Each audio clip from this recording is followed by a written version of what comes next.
that's good. It is fun. And having your son out with you, it's got to be kind of cool too. Kind of. Kind of depends on what kind of attitude he's got. You know, he's 20 years old, so you know, we have fun with it. But he's pretty much a smart ass. He got that from his mama. You know, just so yeah, we have fun on it. But it is a treat. Lucas, he's a good player. You know, he doesn't show off. He just plays the song. You know, and you know, he can do some of the.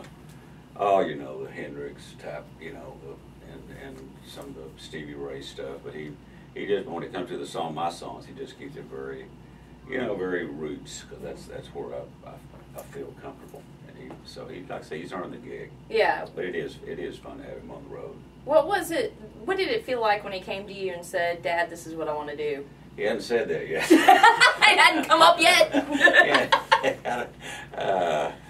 You know, like I say, in one of my songs, I say, I don't know if he's going to hang his life on a guitar or not. You know, I really don't. I mean, he's a talented kid, and he's a good kid, and like I say, I'm very honored to share the stage with him, but I haven't ever forced him into, you know, saying this is what you're going to do. So right. I really don't know. I don't know if he's going to hang his life on a guitar yet. He likes science and math, and he enjoys hacking. I guess. Yeah. You know, he's very computer literate. You know? Yeah. So yeah. he enjoys a bunch of different things. So, and like I say, he's a bowler too. You know, when he was 19, he bowled a perfect game, 300 in a league night. Wow. So he's got a big old ring. So I don't know. Like I say, I haven't ever said you have to do this, or he hasn't come up and said I want to do this. We said, you know, kind of a experience. You know, right. See what you want to do. Especially since he's still young, he's still got time to figure it all out. To figure out what I'm going to do when I grow up. You grow up, exactly. Well, I had asked my son, who's going on 10 in a couple of weeks, if he had any questions that he wanted to ask, and he was wondering, what is your favorite song that you've written? Probably the favorite song I've written is the last one, the one that's I just finished. Most recent. I'm a favorite because it's done. Right. You know, so that's because it's really hard to say. I mean, a lot of them have different meanings. You know, like Snake Farm is a fun song to perform with an audience. You know, live artists, a lot of them sing along. But then Wanna Rock and Roll, that Ragweed Cut, that's a great song to play live. And then so it's really hard to say of the ones I've written which one's a favorite. But I really like the one that I just finished. Yeah. That's because that's an important one. You can feel the accomplishment of it being done. And, and so I like that. But like I say, they all kind of have different meanings to me, you know. Do you ever get pissed that people still want to hear Redneck Mother? Well, it fits in the arsenal. Now, it fits in the arsenal very good, but when I first wrote it, you know, I mean, that was the only thing I was known for. Yeah. So I go to these places, and all of a sudden I'd walk in, they go, play Redneck Mother, and I'd play Redneck Mother, and they'd go, and I'd go, well, here's another song I wrote, and they go, play Redneck Mother again. So, you know, so that was kind of, for the time, you know, it was, but now it fits in there great, you know, because I have fun with it, and it fits really well kind of at the end of the set when we're trying to kind of, you know, get build up or just quit. right, when it's the end. So, yeah, so you know, I still enjoy it. You know, it's not, and I'll have fun with it. And a lot of times I let the audience sing it by themselves, and that's usually a train wreck.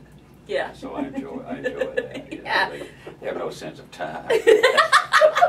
I think there's usually a lot of alcohol involved when that happens, so that helps or doesn't help. Usually when I let them try to sing it by themselves, it's just the timing's so bad that I tell them instead of buying, you know, one of my CDs, take that money and buy them a pitch pipe and a metronome. Because, I mean, it's all over the place. I'm sure. But that's fun. Like I say, that song it fits good now, and since I've got other songs, and you know, I have fun with it. So yeah. Are there any folks that are in our scene right now that are underappreciated in your eyes? What do you mean underappreciated? I think there's a bunch of it that are being overpaid. Well, I could have gone there too, but I wasn't. I was going to go the other way. No, there's some great cats. I mean, the thing is that I really like about the scene right now, there's some young guys that are really writing, that they're songwriters first, rather than just going out, singing, cover songs, So I really like that. Of course, Hayes and Slade, and there's some of these young guys, the Dirty River Boys, I really like those guys.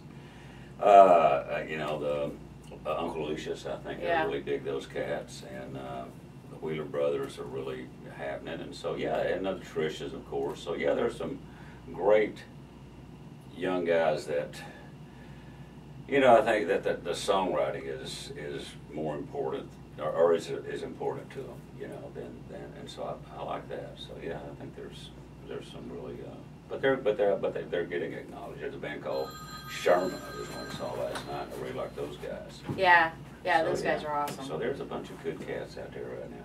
Yeah, so the scene is still doing great. I mean, it's get out there and see the live music, because that's what makes it happen. Been a good scene down here ever since Blind Lemon Jefferson. Right. That Texas songwriters. Right. Lightning and Mass and Freddie King and all those cats. Yeah. So it's Texas has has a set a pretty high bar as far as songwriters, because of the history of it. So it's a good scene. Yeah. Enjoy it. Good, because we enjoy seeing you. That's all that matters, right? It's all about that. Is all that matters. Well, do you have one piece of advice that you would give some of the up-and-comers that they may not be hearing and need to hear? Learn about. So screw you. We're from Texas. Screw you. We're from Texas.